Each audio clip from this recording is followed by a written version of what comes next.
સુરતમાં police commissioner પદે આજે નવા પોલીસ કમિશનર અનુપમસિંહ ગેહલોતે વિધિવત રીતે ચાર્જ સંભાળ્યો છે। ચાર્જ સંભાળતા જ પોલીસ કમિશનરે કહ્યું છે કે ટ્રાફિકની સમસ્યાનું પહેલું સમાધાન કરાશે, સાથે જ લોકોના પ્રશ્નોનું નિરાકરણ સ્થાનિક પોલીસ મથકમાં જ થાય તેવા પ્રયત્ન કરાશે અને ગુનેગારોને પકડવા જૂના પોલીસના અનુભવથી કામ કરીશું।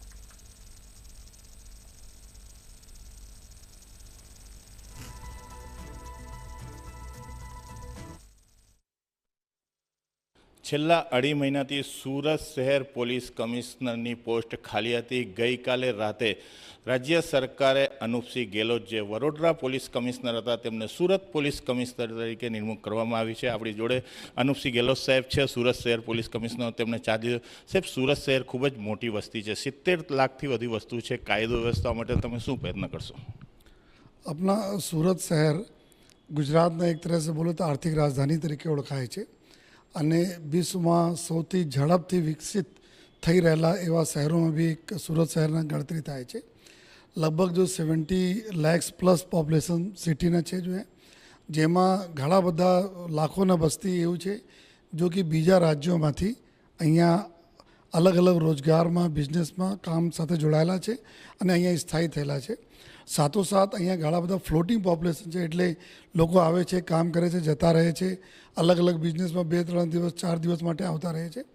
તો એક આપણે માટે એક ચેલેન્જ બને છે કે અમુક તથ્યો એવા પણ હોય છે જો કે જો જ્યારે બિઝનેસ ગ્રો કરતા હોય, ઇન્ડસ્ટ્રી આવે તો ઘણા બધા જો લોકો આવતા હોય છે, આમાં અમુક લોકો થોડા ગુનાહિત પ્રવૃત્તિવાળા બી અમુક લોકો હોય છે जो कि गुना करता હોય છે। અહીંયા ચાહે ચીટિંગના બનાવો બનતા હોય, ચાહે બોડી ઓફેન્સના બનાવો બનતા હોય છે।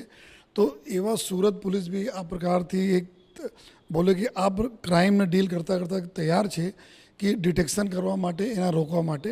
તો ડિટેક્શને બી સૌથી સારા પરફોર્મન્સ સુરત સિટી પોલીસનો હોય છે, પરંતુ એવા બનાવ ના બને એના દિશામાં કામ કરવા માટે પૂરી સુરત પોલીસના અમે લોકો એક નયા એક્શન પ્લાન સાથે કામ કરીશ, જેથી કે એવા જો તત્વો બહારથી આવે જો ગુનાહિત પ્રકારના માનસિકતા ધરાવે છે એના કેવી રીતે એના ઉપર ચેક્સ રાખીએ, ચાહે પેટ્રોલિંગ ન હોય, ચાહે એરિયા ડોમિનેશન ન હોય, યા આપણે બાતમીદારોના અમે નેટવર્ક ઊભા કરીએ કે જેથી આ પ્રકારના તત્વો આપણે સુરત શહેરમાં કોઈ પણ પ્રકારના ક્રાઇમ કરે નહીં અને કરે તો ભાગી નહીં જાય અહીંયાથી, એના અમે લોકો પકડી લઈએ। આ દિશામાં સમગ્ર જો અમારા કોન્સ્ટેબલથી માંડી અમારે સુધી તક અમે લોકો એમાં કામ કરીશું।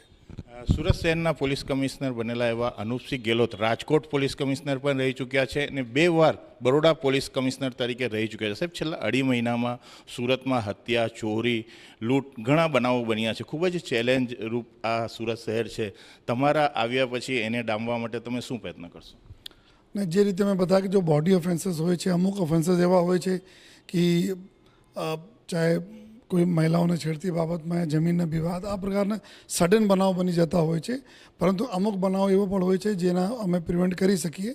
તો આ દિશામાં જો જે રીતે મેં વાત કરી કે જો અમારા પોકેટ છે જ્યાં અલગ અલગ પ્રકારના ક્રાઇમથી અફેક્ટેડ અમારા પોકેટ છે, આ પોકેટો બી લગભગ આઈડેન્ટિફાઈડ હોય છે કે અહીંયા બોડી ઓફેન્સીસ વધારે હોય છે, અહીંયા મતલબ મર્ડર તક થઈ જાય છે।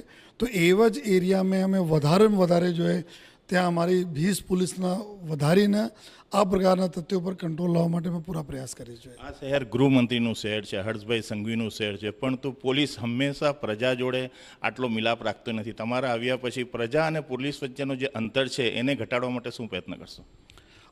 પોલીસ ડિપાર્ટમેન્ટ આ પ્રજાના સલામતી માટે જના ડિપાર્ટમેન્ટ છે, તો એના જ માટે અમારા અભિગમ રહેશે, મારા બી અને અમારા અધિકારીઓની ટીમને બી જોઈએ કે અમે પ્રજા માટે છીએ, ડિપાર્ટમેન્ટ પ્રજા માટે છીએ। તો કોઈ પણ પ્રકારના કોઈ મિસબિહેવ ના કરે, બલ્કि પ્રજાના એવા અમે સુવિધા આપવા માંગીએ છીએ કે જો ફરિયાદી થાનાથી એના કામ થઈ જાય, એના સિનિયર અધિકારી તક જવા નહીં પડે।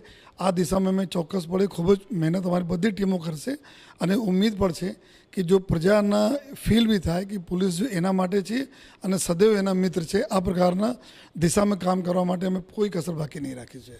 આ હતા સુરત શહેરના 23મા પોલીસ કમિશનર અનુપસિંહ ગેહલોત। તેમની કહેવું છે કે સુરતની પ્રજાને કોઈ તકલીફ નહીં પડે, કાયદો વ્યવસ્થા જાળવવા માટે અમારી ટીમ જુદા જુદા વિસ્તારમાં પેટ્રોલિંગ પણ કરશે અને બાતમીદારોનું નેટવર્ક પણ ઊભી કરવામાં આવશે અને આગામી દિવસોમાં ક્રાઇમ પર અંકુશ માટે અલગ અલગ ટુકડી પણ બનાવવામાં આવશે।